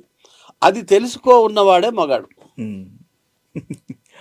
సో అండ్ అదే డైరీలో ద బెస్ట్ పేజెస్, నాకు దేవుడి దైవ శక్తి ఉంది. నేను ఎప్పుడు అనుకుంటా, ఐఎమ్ ఎ గిఫ్టెడ్ మ్యాన్. దుర్యోధనుడు కృపాచార్యుడిని, ద్రోణాచార్యుడిని వాళ్ళని సతాయిస్తుంటారు. ఎల్లట్రా వెళ్ళి మీరు దుర్యోధనుడిని, అర్జునుడిని చంపేయండి, చంపేస్తే కానీ నాకు కుదరదు, నేను మిగతా వాళ్ళని నల్లిని నలిపినట్టు నలిపేస్తాను అని దుర్యోధనుడు ప్రగల్భాలు పలుకుతుంటే ద్రోణాచార్యుడు వచ్చి పిలుస్తాడు, అరే బచ్చా ఇది రారే అంటాడు. అని కామెడీ అనుకుంటున్నారా అర్జునుడిని చంపేయడం? పిచ్చోడా, సెలెస్టియల్ పవర్ ఉంది వాడికి, దైవ బలం ఉంది వాడికి, వాడిని చంపలేము, అంత ఈజీ కాదు. వాడిని చంపితే ఖతమైపోద్ది మహాభారతం, అంత ఈజీ అనుకుంటున్నావా? వాడికి దైవ బలం ఉంది, సెలెస్టియల్ పవర్ ఉంది. అట్లా నేను ఎప్పుడు నాకు దేవుడు ఉన్నాడు నా వెనక అనుకుంటాను నేను. అంటే ఏ సందర్భాలు, అంటే మిమ్మల్ని పడేసి, అంటే మీరు పడిపోయినప్పుడు ఎప్పుడు దేవుడు ఉంటాడు వెనక, కాపాడుతూ ఉంటాడు. ప్రతి మనిషిని కాపాడుతుంటాడు, అందులో అదేమి అనుమానం లేదు. దేవుడు మంచి జీవితాన్ని ఇచ్చాడు అనుకుంటా. ఇలాగ కొంతకాలం, మరి కొంతకాలమే మిగిలింది, అది కూడా అయిపోతే చాలు హ్యాపీగా. సో ఒక సబ్ ఎడిటర్గా, ఒక యాంకర్గా, ఒక ఆర్టిస్ట్గా ఏది హ్యాపీ ఎక్కువ ఇచ్చింది లాస్ గారు? తెర మీద ఉన్న ఆనందం. జర్నలిస్ట్ సబ్ డెస్క్లో పనిచేయడం అంత వృధా పని జీవితంలో లేదు, వేస్ట్. ఒక సబ్ ఎడిటర్ బతుకు నథింగ్, ఏమీ లేదు సబ్ ఎడిటర్గా. ఈరోజు ఎలా ఉందో నాకు తెలీదు. మేము పనిచేసే రోజుల్లో సబ్ ఎడిటర్ అసలు నేను పనే చేసేవాడిని కాదు. ఆ మాటకు వస్తే ఆఫీస్కి వెళ్ళి ఊరికే టైం పాస్ చేసి వచ్చేవాడిని. ఏ ఒకటి ఎరా రాసేవాడిని. బాగా రాయగలను నేను, కానీ నాకు పెద్ద రాయాలని శ్రద్ధ ఉండేది కాదు. సబ్ ఎడిటర్గా there is nothing to entertain yourself. ఒక్కసారి బాగా యాక్ట్ చేస్తే అరే ఏం ప్రశంసలు వస్తాయి, ఎంత డబ్బు వస్తుంది తెలుసా. డబ్బు, పేరు ప్రఖ్యాతులు, ఖ్యాతి ఏంది అసలు. You are rewarded. అక్కడ ఏం లేదు, ఒక అద్భుతమైన హెడ్డింగ్ పెట్టాము, నెక్స్ట్ డే కదా ఏం లేదు, కొలీగ్స్ బాగానే పెట్టాడురా, ఇక ఫలానా హెడ్డింగ్ బాగా పెట్టాడురా అంటారు, అయిపోయింది. Today's newspaper, tomorrow's waste paper, చిత్తు కాగితం. సో మీరు ఇంకా అంటే బొమ్మరిల్లు భాస్కర్ గారితో చేశారు. ఆయన అంటే ఎలా ఉండేది డైరెక్షన్ స్టైల్ కానివ్వండి మీకు, ఎందుకంటే మీరు కొత్త. అవును, రోజు ఇప్పుడు టీవీ 9లోనే 100 టేకులతోటి మీరు చేశారు. 72 టేకులు అంటే అసలు ఫస్ట్ షాట్ ఎలా? గొడవ బొమ్మరిల్లు భాస్కర్ నాకు ఎప్పుడు గొడవే. మా కో డైరెక్టర్ మధ్యలో ఉండి కాపాడేవాడు, తమిళ ఆయన ఉండేవాడు, ఆయన గొడవ పడేవాడు. ఫస్ట్ ఇండోర్ షూటా అవుట్డోర్ షూటా? అన్ని అవుట్డోరే. మీ ఫస్ట్ షాట్ అన్ని అవుట్డోరే. అవుట్డోర్ మొత్తం అక్కడ గుంటూరులో మార్కెట్లో ఎండలో, మిర్చి యార్డ్ ఎండలో షూటింగ్, భలే మజా ఉండేది. ఒంగోలు గిత్తలో మర్చిపోలేని బెస్ట్ మెమరీ? బెస్ట్ మెమరీ అంటే ప్రకాష్ రాజ్ వచ్చినప్పుడు ఇబ్బంది పడ్డాను యాక్ట్ చేయడానికి. రామ్ వచ్చి సర్ది చెప్పారు, భయపడకు చెయ్యి అని, ఏదో చిన్న ఎగ్జాంపుల్ చెప్పారు. చాలా ఇంటర్వ్యూల్లో చెప్పాను ఆ విషయం. అది మంచి మెమరీ. తర్వాత అదే ఎనర్జీతో ఉంటారా రామ్ గారు? రామ్ బాబోయ్, అతని ఎనర్జీ తట్టుకోలేము. అతను అన్నం తిండండి, మరి ఎనర్జీ లేకుండా ఎలా ఉంటాడు? అన్నం తింటా ఆయన, మిగతా అన్ని తింటాడు ఆయన. ఏం తింటాడో మనకు తెలియదు, చికెన్ తింటాడో మటన్ తింటాడో. కీన్వా తింటారని చెప్పారు నాతో. కీన్వా అని ఉత్తర అమెరికాలోనో దక్షిణ అమెరికాలోనో తృణధాన్యాల్లాగా పండిస్తారు. ముందు ప్రారంభం అట, గట్ల మీద, చాలా గట్ల మీద ఒక పంట వచ్చిందట అనుకోకుండా. అది బియ్యంలాగా తినడం మొదలెట్టింది ఒక ఆదిమ తెగ. వాళ్ళు యంగ్గా ఉండేవారట. ఇది హాలీవుడ్కి ఇన్ఫర్మేషన్ వెళ్ళింది, ఫలానా ప్రాంతంలో ఈ కీన్వా తింటున్న వాళ్ళు 100 ఏళ్ళు వచ్చినా కూడా 60 ఏళ్ళ వాళ్ళలాగా కనిపిస్తున్నారు అని. ఇంకా హాలీవుడ్ యాక్టర్లు తినడం మొదలెట్టారు. They started looking good. మన మిల్లెట్స్ లాగా మెల్లగా అది ఇండియాకి వచ్చింది, బాలీవుడ్కి. బాలీవుడ్లో కీన్వా తినడం మొదలెట్టారు. తర్వాత అది హాలీవుడ్కి వచ్చింది. ఇప్పుడు అనేక రకాల తృణధాన్యాలు వచ్చేసాయి, టేక్ ఓవర్ చేసాయి. కీన్వా ఇప్పటికీ చాలామంది కీన్వా తింటారు. అయితే రామ్ ఒక మాట అన్నారు, జీవితం సంకనాకిపోయిన తర్వాత ఎలా ఉంటుందో జీవితం, కీన్వా తర్వాత అలా ఉంటుంది అనేవారు. చాలా టేస్ట్లెస్గా ఉంటుంది, నేను అదే తింటాను అంటారు ఆయన. స్క్రీన్ మీద అందంగా కనిపించడం కోసం. ఎంత అందంగా ఉంటాడండి ఆయన. ఇప్పటికీ ఈ రోజుకి 10 ఏళ్ళు అయిపోయినా అలాగే ఉన్నాడు ఆ మనిషి. నా చిన్నప్పుడు వినేవాళ్ళం, కృష్ణ గారు ఒకే ఇడ్లీ తిని వెళ్ళిపోతారు షూటింగ్ అనేవాళ్ళు. ఆర్టిస్టులు ఆ ఫిజిక్ మెయింటైన్ చేయాలి. కృష్ణ గారు ఎంత అందం అండి, మైండ్ బ్లోయింగ్. ఆ ఫిజిక్ ని మెయింటైన్ చేయడం కోసం ఫుడ్ విషయంలో మాత్రం చాలా మంచి మనసు కృష్ణ గారిది. పాపం ఆయన సినిమాలు ఆగిపోతే దగ్గరుండి ప్రొడ్యూసర్లకు డబ్బులు ఇచ్చి సినిమా రిలీజ్ చేయవయ్యా అని, తర్వాత ఎవరు డబ్బులు ఇవ్వకపోయినా కూడా పట్టించుకునేవాడు కాదట ఆయన. అవును, అడ్వాన్స్లే ఇచ్చి తర్వాత కామ్ అయిపోయారు. చాలా మంది డబ్బులు ఎగ్గొట్టారట. అందుకే వాళ్ళ ఇంట్లో మహేష్ బాబు పుట్టాడు, శోభన్ బాబు ఇంట్లో మహేష్ బాబు పుట్టలేదు. రూపాయి ఇస్తేనే శోభన్ బాబు వచ్చేవాడు, వదిలేవాడు కాదు. ఆయన కరెక్టే, ఈయన కరెక్టే. దేవుడు ఇక్కడ కంపెన్సేట్ చేయిస్తాడు, వాళ్ళ ఇంట్లో మహేష్ బాబు పుట్టాడు. చూడండి, సో దేవుడు కరెక్షన్ చేస్తాడు. మీరు అన్నట్టు ప్రతి దాని వెనక ఒక రీజనింగ్ ఉంటుంది, అది వచ్చేదాకా మనకు తెలియదు. అంటే ప్రతి ఎండింగ్ దగ్గర ఒక స్టార్టింగ్ పాయింట్ ఆల్రెడీ ఒకటి జరిగింది అంటే ఇంకోటి జరగడానికి ఇది నాంది ప్రస్తావన. మనకు ఒక జ్ఞానోపదేశం, ఒక జ్ఞానోదయం జరగాలి అంటే ఒక దెబ్బ తగలాలి, అప్పుడే మనకు జ్ఞానోదయం అవుతుంది. ఇంకోటి, మీరు ఆల్రెడీ ఎండమూరి గారు చెప్పేశారు ఒక క్యారెక్టర్, రిషి క్యారెక్టర్ అద్భుతం అని. ఇవి కాక మిమ్మల్ని ఇన్స్పైర్ చేసిన బుక్లో క్యారెక్టర్ ఏమన్నా ఉన్నాయా? దేశికాచారి చలం జీవిత ఆదర్శం నవలలో దేశికాచారి అని ఒక క్యారెక్టర్ ఉంటుంది. వాడు భీమిలి బీచ్లో ఒక చిన్న చేతిలో కర్ర పట్టుకుని అవలీలగా అటు ఇటు నడిచేస్తుంటాడు. ఎవరు కనబడితే వాళ్ళతో చాలా ఉత్సాహంగా మాట్లాడేస్తుంటాడు. వాడు ముసలివాడు. ఒక యంగ్ అమ్మాయి లాలస అనే అమ్మాయితో బతుకుతుంటాడు. లోకం అంతా బిత్తరపోతుంటుంది, లాలస వీడితో ఎందుకు ఉంటుంది అని. కానీ మోస్ట్ లవింగ్ క్యారెక్టర్ దేశికాచారి.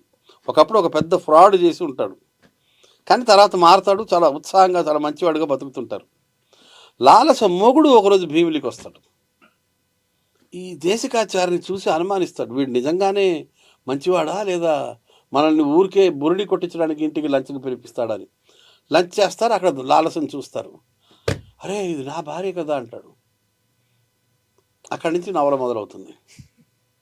ఆ దేశికాచారి పాత్ర, వాడు నిత్యం ఉల్లాసంగా ఉత్సాహంగా ఉంటాడు. Stunning character. నేను చాలాసార్లు చదివాను జీవితాదర్శం నవల, గొప్పగా ఉంటుంది. గ్రేట్ దాస్ గారు. అంటే మీరు ప్రతి దాంతో కనెక్ట్ అవుతున్నారు. సో అలా చూసినప్పుడు మీరు సబ్ ఎడిటర్గా ఉన్నప్పుడు మీరు ఎన్నో న్యూస్ని ఫామ్ చేశారు కదా, ఏదన్నా చూసి గుండె చెలించిన, ఎందుకంటే ఆ రోజుల్లో వరకట్న చావులు ఉండేటివి, రాజీవ్ గాంధీ గారి బాంబ్ బ్లాస్ట్, ఇలాంటి న్యూస్లు, అంటే ఈనాడు అప్పుడు లార్జెస్ట్ సెల్లింగ్ మా కళ్ళ ముందే జరిగింది. చాలా జరుగుతుంటాయి రైలు యాక్సిడెంట్లు, పెద్ద పెద్ద రైలు యాక్సిడెంట్లు. మేము ఇదైపోతాం, థిక్ స్కిన్డ్ అయిపోతాం జర్నలిస్ట్గా చేస్తే. ఏది మనల్ని చలింపజేయదు. కానీ కొన్ని నేను చేరిన కొత్తల్లో ఎల్బీ నగర్ దగ్గర రోడ్ డివైడర్ని ఢీకొని బస్సు కాలిపోయింది. బస్సులో అందరూ నిద్రపోతున్నారు, కాలిపోయి చచ్చిపోయారు అందరూ. చాలా అసలు నేను చలించిపోయాను. I was new to the profession. తర్వాత అలవాటైంది. ఎలా తయారవుతామంటే రాత్రి 7 గంటలకి ఒక్కొక్క రోజు బ్యానర్ పెట్టడానికి స్టోరీ ఉండదు, అన్ని ఐటెంలు ఉంటాయి. ఒకటేదో పిచ్ ఐటమ్ బ్యానర్ పెట్టేసి వెయిట్ చేస్తుంటారు, మంచి ఐటమ్ ఏదైనా వస్తే ఇది మార్చేద్దామని ఎదురు చూస్తుంటాం. ఒకవేళ పొరపాటున ఆ టైంలో ఏదైనా ట్రైన్ యాక్సిడెంట్ అయ్యి ఒకలో ఇద్దరు పోయారు అనుకోండి, ఒక 30 మంది వెళ్ళిపోయి ఉంటే మనకి వాళ్ళ బ్యానర్ దొరికేది కదా అనుకునే సీనియర్ సబ్-ఎడిటర్ని చూశాను నేను. అంత థిక్ స్కిన్డ్ అయిపోతాం జర్నలిస్ట్గా. అట్లాంటి వాళ్ళని చూశాను నేను. ఇవాళ బ్యానర్ లేదు. న్యూస్లో ప్రాక్సిమిటీ అని ఒకటి ఉంటుంది. మనకి దగ్గరగా ఉండి ఏదైతే జరుగుతుందో అది ముందు ప్రాధాన్యత ఇస్తాం. మనకి దగ్గరగా, దూరంగా ఎక్కడో రోడ్ యాక్సిడెంట్ అయింది పెరువులో, 10 మంది చనిపోయారు, 100 మంది చనిపోయారు, సింగిల్ కాలమే. మనకు 1000 కిలోమీటర్ల దూరంలో జరిగింది వార్తే, 100 కిలోమీటర్లో జరిగింది పెద్ద వార్త. Proximity matters. అట్లా మనకి దగ్గరలో ఏదైనా యాక్సిడెంట్ జరిగి ఎక్కువ మంది చనిపోతే బాగున్ను అన్న జర్నలిస్ట్ చూశాను నేను. కాబట్టి ఏది చలింపజాలదు. తర్వాత ఇంకొక విషయం, నేషనల్ కెలామిటీ ఏదైనా జరిగినప్పుడు, నేషనల్ కానీ ఇంటర్నేషనల్ కానీ, ఒక డిజాస్టరో ఒక కెలామిటీయో భూకంపం ఒక తుఫాను జరిగినప్పుడు, 1 రాజకీయ నాయకులు, 2 జర్నలిస్టులు చలించకూడదు. వాళ్ళు స్థితప్రజ్ఞులై ఉండాలి. ఎప్పుడైతే రాజకీయ నాయకులు పత్రికా విలేకరులు స్థితప్రజ్ఞులై ఉంటారో ఆ సిచ్యువేషన్ని కరెక్ట్గా హ్యాండిల్ చేయగలుగుతారు. ఒక జర్నలిస్టు ఏదైనా తుఫాన్లో ఏదో ఇల్లు ఎగిరిపోయింది, ఒకడు చాలా కింద మీద అయిపోతున్నాడు, వీడు వెళ్ళి వాడితో కలిసి కూర్చుని ఏడుస్తే అవ్వదుగా. ఆ వార్త రాయాలిగా, లోకానికి పంపాలి కదా. కాబట్టి స్థితప్రజ్ఞత అవసరం జర్నలిస్టులకి, స్టేట్స్మెన్లకి, రాజకీయ నాయకులకి, రాజనీతిజ్ఞులకి ఉంటే బాగుంటుంది. కాబట్టి దేనికి చలించని స్థితి వచ్చేస్తుంది once you work as a journalist. మీరు చెప్తుంటే ఏది గుర్తొస్తుందంటే, ఒకటి అంటే ఉగాండా ఇలాంటి కంట్రీస్లో ఒక పిల్లోడు తిండి లేక పెట్టుకుంటే గద్ద వాడిని చూస్తుంటుంది వీడు ఎప్పుడని. ఆ ఫోటోగ్రాఫర్ ఆ తర్వాత ఫోటో తీసి అది చాలా పాపులర్ అయింది, ఆ దేశానికి రావాల్సిన అటెన్షన్ వచ్చింది, చాలామంది వచ్చారు అక్కడికి, ఎన్జిఓలు అంతా. కానీ ఆ తర్వాత ఆయన ఆ ఫోటో తర్వాత ఎందుకో డిప్రెషన్లోకి వెళ్ళిపోయి చనిపోయారని విన్నాను. సత్యజిత్ రే సినిమాలో 2-3 పిల్లలు ఉంటారు, తిండికి ఉండదు, చాలా కష్టపడుతుంటారు. ఓ పిల్లోడు చనిపోతే అప్పు చేసి అందరికీ భోజనాలు పెడతారు. సో నెక్స్ట్ చిల్డ్రన్ వెయిట్ చేస్తారు, మన పెద్దోడు చనిపోతే మళ్ళీ భోజనాలు పెడతారు కదా అని. సత్యజిత్ రే సినిమానో ఒరియా సినిమానో అట్లా ఇంకో బిడ్డ పోతే మిగతా వాళ్ళకి కూడా ఫుడ్ దొరుకుతుంది అని. జీవితం ఒక్కొక్కళ్ళకి ఒకరి సాడ్, ఒకరి హ్యాపీనెస్, ఒకరికి సాడ్. ఖేదం మోదం ఉంటుంది. చూసి నడవాలి ముందుకి, లేకుంటే కష్టం. సో ఫైనల్గా అంటే మీరు నెక్స్ట్ ఏంటిది? మీరు యాక్టర్గా చేస్తా ఉన్నారు. తెలీదు, ఆలోచించను కూడా. ఆలోచించాలి, అసలు అవసరం లేదు. ఎందుకు? మనం ఏమైనా అనుకున్నది జరుగుతుందా? మీరు అనుకున్నది ఎప్పుడైనా జరిగిందా మీకు? చాలాసార్లు జరగదు. ఎందుకు అటువంటిప్పుడు అనుకోవడం? Live your life king size, large, అంతే. లైఫ్ అంతే, హ్యాపీగా బతకడమే ఉన్నంతకాలం. బాధ కలిగింది, బాధపడండి. ఆనందం వచ్చింది, ఆనందించండి. రెండు ఈక్వల్గా చూసుకుంటూ వెళ్ళిపోవడమే. ఆనందం వచ్చినప్పుడు ఉప్పొంగిపోవద్దు. ఇవాళ మా అబ్బాయి ఎంబీబీఎస్ పాస్ అయ్యాడని 1,00,000 రూపాయలు ఖర్చు పెట్టి పార్టీ ఇచ్చేసి గోల చేయొద్దు. అబ్బాయి బీఏలో ఫెయిల్ అయ్యాడు, పోనీ ఫెయిల్ అయితే అయ్యాడు, పాస్ అయ్యాడు, ఓకే పాస్ అయ్యాడు, సంతోషం, అంతే. అది ఉంటే హ్యాపీగా ఉంటుంది లైఫ్, లేకుంటే కష్టం ఎక్కువ అవుతుంది ఆనందం కన్నా కూడా. ఓకే. సో అలాగే మహాభారతం అంటే ప్రతి ఒక్కరి జీవితానికి, అంటే జీవితంలో ఏం చేయాలి, ఏం చేయొద్దు అనే దానికి మహాభారతాన్ని చదివితే చాలు. ఎలాగ జీవితాన్ని బతకాలన్నది నేర్పిస్తుంది మహాభారతం. ఆదర్శవంతమైన జీవితం ఎలా గడపాలి నేర్పిస్తుంది రామాయణం. సో అలాగా మహాభారతంలో మీరు ఒక క్యారెక్టర్ చేయదలుచుకుంటే ఏ క్యారెక్టర్ చేస్తారు? అంటే యాక్టింగ్ పరంగా ఒకటి ఇష్టం చెప్పండి, తర్వాత మీరు చేయగలిగిన. యాక్టింగ్ అన్నది నాకు తెలియదు, జడ్జిమెంట్ డైరెక్టర్కి ఉంటుంది. నాకు ఇష్టమైన పాత్ర విదురుడు. ఎందుకు? నాలెడ్జ్. విదురుడికి నాలెడ్జ్ ఎక్కువ, is a man of knowledge. ఆ క్యారెక్టర్ ఇష్టపడతాను. చాలామంది కృష్ణుడిని ఇష్టపడతారు, ఎక్కువ మంది కృష్ణుడిని. నాకెందుకు విదురుడు నచ్చుతాడు. Is a guide, is a friend, is a philosopher. అట్లాంటి గైడ్ మన పక్కన ఉంటే మనకు జీవితం బాగుంటుంది. చెప్తారు వాళ్ళు, ఇలా బతకాలరా అని. హ్యాపీగా ఉంటుంది కదా. Someone beside you. మా నాన్నగారు బతుకుంటే ఎంత బాగుండేదో అనిపిస్తుంది. నా గురువులు ఎంతోమంది, వాళ్ళ వల్ల మనకి లైఫ్ ఈజీ అవుతుంది. సో ఫస్ట్ స్కూల్ టైంలో అరే ఇది చెయ్యి, ఇది దాసు నువ్వు ఇది చెయ్యి అని చెప్పి, లేకపోతే మిమ్మల్ని చదువు అంటే దేని వైపు అయినా ఇన్స్పైర్ స్కూల్లో నాకు వెన్నంటి ప్రోత్సహించింది అంటే మా సాధారాం మాస్టారు, డీకే మాస్టారు. డీకే మాస్టారు వెళ్ళిపోయారు, కాలం చేశారు. సాధారాం మాస్టారు ఉన్నారు. ఎందుకు అడుగుతున్నా అంటే ఇప్పట్లా కాదు, అప్పుడు ఏదన్నా కోపం వస్తే చెవి మెలిపెట్టేవాళ్ళు, ఏం చేసేవారా అని. కోదండం వేయించేవాళ్ళు, గోడ కుర్చీ వేయించేవాళ్ళు. అసలు వాళ్ళు ఎంత అంటే ఆ రోజుల్లో ఇలాంటి పనిష్మెంట్స్ ఇచ్చినా అసలు ఆ స్కూల్ వెళ్ళిపోయినప్పుడు అప్పుడు తెలుస్తుంది మాస్టర్ ఎన్ని చెప్పాడు మనకు. చెవులు ఇలా లాగుతాం కదా, దాంతో నాలెడ్జ్ పెరుగుతుంది. అది ఆక్యుప్రెషర్. చెవులు పట్టుకుని ఇట్లా వంగుని ఇట్లా చెవులు లాగు అంటారు కదా, ఇట్లా కాళ్ళ మధ్యలోంచి చేతులు పెట్టి చెవులు పట్టుకో అంటారు కదా, కోదండమేనా అది. సో ఆ చెవులు ఇలా లాగితే ఇట్ గివ్స్ ఎనార్మస్ నాలెడ్జ్. ఇది చెవులు గట్టిగా లాగితే రోజు ఇక్కడ నాలెడ్జ్ పెరుగుతుందట, జ్ఞాపక శక్తి పెరుగుతుంది. ఒక పనిష్మెంట్లో కూడా ఒక ట్రీట్మెంట్ ఉండేది, అలా ఉండేది. చేతులు ఆక్యుప్రెషర్. మన శరీరంలో అనేక అవయవాలు చేతుల్లో రిఫ్లెక్ట్ అవుతాయి. ఇక్కడ నొక్కితే కడుపు నొప్పి తగ్గుతుంది, ఇక్కడ నొక్కితే లివర్ పెయిన్ తగ్గుతుంది అంటారు, ఇక్కడ నొక్కితే బ్రెయిన్ యాక్టివేట్ అవుతుంది అంటారు. కాబట్టి కర్రతో కొడితే అన్నీ యాక్టివేట్ అయిపోతాయి. అది టెక్నిక్, ఆక్యుప్రెషర్.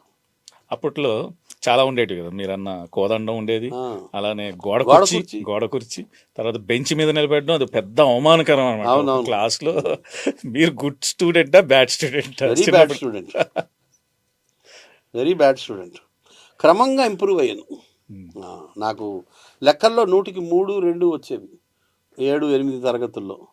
క్రమంగా ట్యూషన్లకు వెళ్ళి వాళ్ళ కాళ్ళు పట్టుకుని వీళ్ళ కాళ్ళు పట్టుకుని ప్రాక్టీస్ చేసి 42, 43 మార్కులు వచ్చాయి మెట్రికులేషన్. చాలా ఆల్ అదర్ సబ్జెక్ట్స్ నేను జీనియస్. ఇంగ్లీష్, సోషల్ స్టడీసు అవలేలుగా చదివి, ఇంగ్లీష్ కానీ సోషల్ స్టడీస్ కానీ అసలు అవలేలుగా చదివేవాడిని. లెక్కలు వచ్చేవి కాదు. చాలా చాలా చాలా కష్టపడేవాడిని. మెట్రికులేషన్లో 3-4 ట్యూషన్లు మారి చాలా కష్టపడి 42, 43 మార్కులతో పాస్ అయ్యా. మిగతావన్నీ వచ్చాయి, తెలుగులో బాగా మార్కులు వచ్చేది, లెక్కల్లో వచ్చేది కాదు. తెలుగులో మంచి మార్కులు, ఇంగ్లీష్లో మంచి మార్కులు, సోషల్ స్టడీస్ మంచి మార్కులు, లెక్కలు రావు. చాలా భయం వేసేది. ఒక్కసారి మెట్రిక్ పాస్ అయిన తర్వాత కాలేజీకి వచ్చిన తర్వాత లెక్కలు లేవు అని ఎప్పుడైతే తెలిసిందో ఎంత రిలీఫ్ పొందానంటే బా. నేను BA political science honours, economics, history, English, Telugu. So BA political science honours చదివాను. యూనివర్సిటీలో 7వ ర్యాంకు నాది, ఫస్ట్ క్లాస్ డిస్టింక్షన్. కారణం లెక్కలు లేవు. భయం ఉండేది కాదు. మిగతా అన్ని సబ్జెక్టులు అవ్వలేదుగా. నేను ముందు రోజు చదివి వెళ్ళిపోయేవాడిని క్లాసులకి. మా క్లాసులో ఇండియన్ కాన్స్టిట్యూషన్ ఎంత తరో ఉండేవాడిని అంటే, మా ఫూల్ సింగ్ గాండ్ అని మాకు లెక్చరర్ ఉండేవారు. ఆ later he became N IAS officer. ఆయన పాఠం చెప్తూ మధ్య మధ్యలో mister Das I'm a right అనేవాడు. నేను ప్రిపేర్ అయినాను, ఎస్ సార్ అనేవాడు. నేను అంత బాగా, I was very studious student. బాగా గట్టిగా చదివేవాడిని. సబ్జెక్ట్ పొలిటికల్ సైన్స్ అయితే మరీ మరీ మరీ బాగా చదివేవాడిని, ఇష్టంగా చదివేవాడిని. ఇప్పుడు డైల్యూట్ అయిపోయింది లైఫ్. బాగా చదువుకునేటప్పుడు అంటే డిస్టింక్షన్ 7th ర్యాంక్ అంటే అసలు ఏమనుకున్నారు? అప్పుడు ఒకటి అనుకుంటా, మనం ఇప్పుడంటే ఫ్యూచర్ గురించి ఆలోచించం, కానీ ఎట్ దట్ టైం ఏం చేద్దాం అనుకున్నారు? ఇటు అప్పుడు అనుకున్నది ఏంటంటే జేఎన్యూలో ఎంఏ పొలిటికల్ సైన్స్ చేద్దామని. ఆర్థిక స్తోమత లేదు ఇంట్లో. అంటే నాన్నగారు ఏం చేసేవారు? మాకు ఐస్ ఫ్యాక్టరీ ఉండేది. ఎండాకాలంలో మాత్రమే నడిచేది, మిగతా 9 నెలలు నడిచేది కాదు. పెద్ద పెద్ద బిజినెస్ ఉండేది కాదు. Average lower middle class life. మేము ఎఫర్ట్ చేయలేమురా అన్నారు. ఢిల్లీకి వెళ్ళి జేఎన్యూలో ఎంఏ పొలిటికల్ సైన్స్ చదవాలన్నది పెద్ద కోరిక. మిస్ అవుతారా? అంటే బాగా మిస్ అవుతారు. బాగా ఒకవేళ అక్కడ జేఎన్యూలో ఎంఏ పొలిటికల్ సైన్స్ చేసి ఉంటే ఖచ్చితంగా ఎంఫిల్ పిహెచ్డి చేసి టీచింగ్లోకి వెళ్ళిపోయేవాడిని, లేదా సివిల్స్ ఏదో ఒకటి గ్యారంటీగా కొట్టేవాడిని. వెళ్ళిపోయి ఉంటే ఆ రోజు ఏదో ఒకటి మంచిగా జరిగేది. మనకు బయటికి వెళ్ళి చదివేంత స్థామత లేదు. ఎంఏ హెచ్ఆర్ చదివా, జర్నలిస్ట్గా వచ్చేసాను. లైఫ్ అటు ఇటు జర్నలిస్ట్గా పోనీ సరిగ్గా చేశాను అంటే అది చేయలేదు. అది ఎందుకు బోర్ కొట్టింది దాస్ గారు? పని చేస్తాగా బోర్ కొట్టడానికి, బోర్ కొట్టకపోవడానికి. 15 ఏళ్ళు కాలక్షేపం చేశాను. తర్వాత నాకు సీరియస్నెస్ వచ్చింది లైఫ్లో. జర్నలిస్ట్ అయిన తర్వాత, జర్నలిజం అయిపోయిన తర్వాత నాకు సీరియస్నెస్ వచ్చింది. యాడ్ ఏజెన్సీల్లో సీరియస్గా పనిచేయడం మొదలెట్టాను. తర్వాత యాక్టింగ్ ఫీల్డ్లోకి వచ్చాను. యాక్టింగ్ ఫీల్డ్లోకి వచ్చిన తర్వాత బలంగా పనిచేయాలి. పని చేయకపోతే యూ కెనాట్ సర్వైవ్.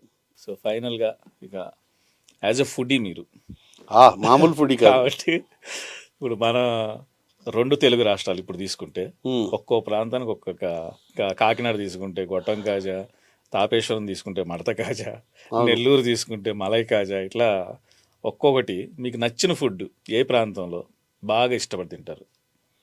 అట్లేం లేదు, అన్ని ప్రాంతాల్లో అన్ని రకాల. నెల్లూరులో చేపల పులుసు చాలా బాగా చేస్తారు. పెన్నా నది నీళ్లలో ఏదో మాయ ఉందండి, మాకుతుంది. మీరు నెల్లూరులో ఏ ఇంటికి వెళ్ళైనా సరే చేపల పులుసు చేయించుకుని తినండి, నాకేస్తారు వేళ్ళు. నేను ఈటీవీ 2లో ఆహా అనే ప్రోగ్రాం వంటల కార్యక్రమం చేశాను ఒక 7 సంవత్సరాలు.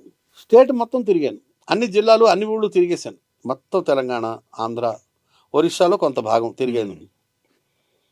పి గన్నవరం అనే ఊర్లో, తూర్పుగోదావరి జిల్లాలో ఒక అక్క లక్షించారు అని కుండకి బొట్లు పెట్టి పూజ చేసి గంజి పోస్తారు. ఒక వారం రోజులు రోజు కొంచెం గంజి పోసి ఉంచుతారు, ఫెర్మెంటేషన్ అవుతుంది.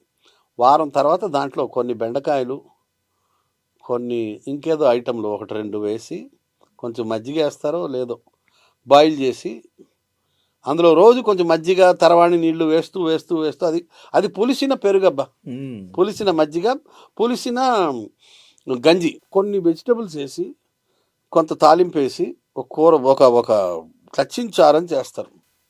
ఇంతవరకు నేను దాన్ని మించిన ఐటెం చూడలే. దేశ విదేశాల్లోని అన్ని వంటలు తినేసాను నేను. దాదాపు ప్రపంచంలో దొరికేవన్నీ ఐ హ్యావ్ టేస్టెడ్. ఆ అక్క చేసిన లక్షించారు. ఆ రోజు మా డైరెక్టరు 1 లీటర్ తాగేశాడు. అదే రోజు మా రిటర్న్ జర్నీ. ట్రైన్లో పడుకున్నాము. వాడు ఒక 6 సార్లు 7 సార్లు బయటకు వెళ్ళి వచ్చాడు. ఏందిరా అంటే ఏం లేదండి అన్నాడు. నాకు అర్థమైంది, లచ్చించారు ఎవడరా చెప్పాడు నీకు 1 లీటర్ పైన తాగేసావు అని. పరిధి. శ్రవణ్ గడ్ అని మా డైరెక్టర్ అప్పుడు. తర్వాత ఈ later he became a friend. Okay okay. పాపం 10 లాక్సేటివ్ అయిపోయింది వాడికి, దంచి కొట్టింది. నేను మామూలు లిమిట్గా తిన్నాను, లక్కీలీ బతికిపోయాను. జనరల్లీ నేను అన్లిమిటెడ్ తింటాను, తింటారా? ఆ రోజు వాడు తిన్నాడు. సో అది మీకు నచ్చిన ఐటమ్. అసలు అల్టిమేట్, నేను ఇప్పటికీ మర్చిపోను. అలానే చిన్నప్పుడు మీరు చూసిన సినిమా థియేటర్లు, ఇప్పుడు ఒక్కో సినిమా థియేటర్కి అంటే మన ఊర్లో రామ టాకీస్ అయినా అట్లా ఒక్కొక్క ఊరికి ఒక మా ఊర్లో 4 థియేటర్లు, ఎస్ఎస్విటి, విజయ టాకీస్, ఉత్కల్ టాకీస్, ఇవి జ్యోతి టాకీస్. ఏ సినిమాని ఎంజాయ్ చేస్తా అసలు విజిల్ వేయాలన్న ఆనందం. ఎన్టీఆర్ సినిమాలన్నీ, అన్ని ఒక సినిమా కాగితాలన్నీ తరిగి వెళ్ళి అడవి రాముడు. అడవి రాముడు అసలు ఆ పాటకి డాన్స్లు వేసారు అప్పట్లో. మామూలు డాన్సులు కాదు అసలు, ఎగిరెగిరి ఎగిరెగిరి ఎగిరెగిరి కాగితాలు ఇసురుకుంటూ. అసలు వేరే ఫ్యాన్ ఎన్టీఆర్కి. మాకు పండగ ఎన్టీఆర్ సినిమా వచ్చిందంటే నేను టికెట్ తీయడంలో ఎక్స్పర్ట్. ఒక గోడకి ఒక కిటికీ ఉందనుకోండి, ఇలాగ ఒక క్యూలో జనాలు నిలబడతారు. ఒక్కసారి ఓపెన్ అయిందనుకోండి, అందరు ఇలా చెల్లా చెదరైపోయి ఆ కిటికీ మీద పడిపోతారు. అది జనరల్లీ టౌన్ సైకాలజీ. ఓపెన్ కానంత వరకు మర్యాదగా ఉంటారు. ఓపెన్ అయిందనుకోండి, ఈ నిల్చున్న వాళ్ళు అందరూ, ఇటు పక్క నిల్చున్న వాళ్ళు అందరూ ఆ కిటికీ మీద పడిపోతారు. దానికి ఒక చిన్న కన్నం ఉంటుంది, ఒకే కన్నం 4 చేతులు లోపలికి వెళ్తాయి. గోడ ఉంటుంది, ఇలాగా గోడకు కిటికీ ఉంటుంది. నేను గోడ ఆనుకుని, గోడకు మొత్తం ఇలా అతుక్కుని ఉంటారు కదా జనాలు, వాళ్ళని తోసుకుని తోసుకుని తోసుకుని ఇలాగా కిటికీ దాకా వెళ్ళిపోవడంలో ఎక్స్పర్ట్ నేను. చొక్కా గుండీలు చిరిగిపోతాయి, ఊడిపోతాయి, అందులో డౌటే లేదు. కానీ ఖచ్చితంగా టికెట్ తెస్తాను, వెళ్ళగలను నేను. ఆ రోజుల్లో వెళ్ళగలిగేవాడిని. వెళ్ళి మొత్తం చెమట అయిపోయి కిటికీలో చేయి పెట్టి టికెట్ తెచ్చేవాడిని, టికెట్లు తెచ్చేవాడిని. కరెక్ట్గా 4 టికెట్లు అనుకోండి, 2 రూపాయలు. ఆ 2 రూపాయలు ఇచ్చి ఆ 4 టికెట్లు తీసుకుని వచ్చేసేవారు. అలానే ఎన్నో అంటే ఎమోషన్స్, మనిషి ఎమోషన్స్ కొన్నిసార్లు సినిమా చూస్తున్నప్పుడు, కొన్ని సినిమాలు కళ్ళు అనే సినిమా చూస్తే ఒక అట్లా ఆ నలుగురు చూసినప్పుడు ఒక ఫీలింగ్. ఏ సినిమా చూసినప్పుడు దాస్ గారు ఆ సినిమా చిన్నప్పుడు బాగా గుర్తున్న సినిమా, ఇంగ్లీష్ నవల, అది నవల పేరు చెప్తాను, తెలుగులో మనుషులు మారాలి, లే మిజరబుల్స్. దాని సినిమా మనుషులు మారాలి, సోహన్ బాబు, శారద. ఆ సినిమా మొత్తం ఏడ్చా, విపరీతంగా ఏడ్చా, గుర్తుంది నాకు. పేదోళ్ళు, బాగా నిరుపేదలు, ఆ సినిమాలో బాగా ఏడ్చాను, బాగా గుర్తు నాకు. మనుషులు మారాలి హారిబుల్ సినిమా అనమాట. అప్పో చూడాలి, మీరు చెప్తుంటే చూడండి. లే మిజరబుల్స్ విక్టర్ హ్యూగోనో ఎవరో మరి, గొప్ప నవల, దాని అడాప్టేషన్ ఈ సినిమా. బాగా నవ్వుకున్న సినిమా అంటే జంధ్యాల సినిమాలు అన్నీ. శ్రీవారికి ప్రేమలేఖ, అసలు పడి పడి పడి పడి అసలు థియేటర్లో ఎగిరెగిరి పడ్డాం. ఇవన్నీ ఒక ఎత్తు అయితే, మీరు ఇంత ఎక్స్పర్ట్ కదా, ఎక్స్పర్ట్ ఏం కాదు ఇది టికెట్ తీసుకురావడంలో. ఏదన్నా సినిమా ఇక పోయి ఇక అయిపోయింది లేదట, నెక్స్ట్ షో అట అని తిరిగి వచ్చిన సినిమా లేదా? లేదు మనం వెళ్ళాల్సిందే. లేదు, అట్లా ఎప్పుడు జరగలేదు. టికెట్ లేకుండా ఉండను, జరగదు, అది అంతే, జరగలేదు. సినిమా వెళ్ళామంటే పక్కా. కరసాం చేసేవాడిని, బాక్సింగ్ నేర్చుకునేవాడిని, ఇవన్నీ ఉండేవి. సైకిల్ లైఫ్ ని బాగా ఎంజాయ్ చేశారు అంటే యూత్ డేస్ లో. లైఫ్ బాగానే చూశాను. ఇప్పుడు అన్ని లుప్తం అయిపోయాయి. చాలు, లెట్స్ క్లోజ్. Thank you.